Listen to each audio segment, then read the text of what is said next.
En 2011, l'Assemblée générale des Nations unies instaure officiellement la date du 15 juin comme journée mondiale de sensibilisation à la maltraitance des personnes âgées. Les États membres, les organisations internationales et la société civile sont alors invités à célébrer cette journée comme il convient, selon les termes mêmes de l'ONU.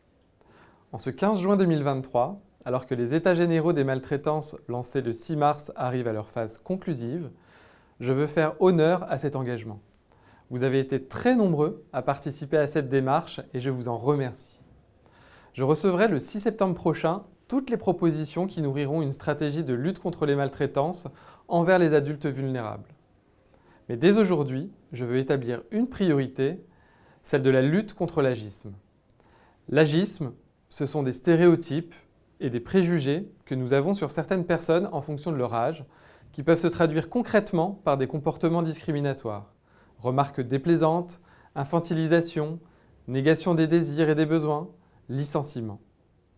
Et ce n'est pas un petit sujet.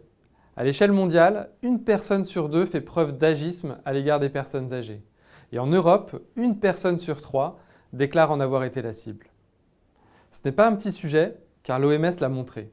Si les actions contre les maltraitances tardent tant, partout dans le monde, c'est à cause des préjugés agistes. Parce que tout bas, on se dit « ça ne vaut pas la peine de se battre, ils sont vieux, leur vie vaut moins que celle des autres ». Ce raisonnement est insupportable. Et il est contraire à tous les principes républicains. Et pour le combattre, nous devons tous nous mobiliser. Et ce sont les personnes âgées elles-mêmes qui, mieux que les autres, nous y invitent et nous y aident. Aujourd'hui, vous entendrez 3 personnes âgées décrire l'agisme et montrer quelles sont les conséquences pour tous. Martine Gruer, Sylvain Denis et Dominique Lefebvre n'ont pas attendu cette journée pour se battre. Écoutons-les, nous nous battrons mieux grâce à eux. Demain, en ayant apaisé notre regard sur la vieillesse, nous ferons honneur à nos enfants comme à nos parents et à nos grands-parents.